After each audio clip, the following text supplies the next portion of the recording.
I want you to listen. The Ukraine and the Russian war is not going to end.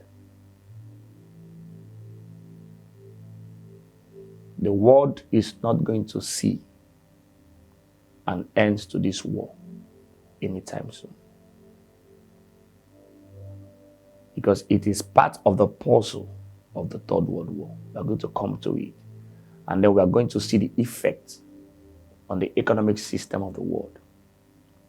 Because this is the real puzzle that is affecting and shifting the economic strength of the world.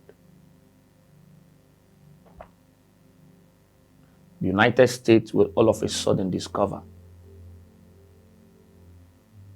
that they're no longer the superpowers. It's going to be from this war.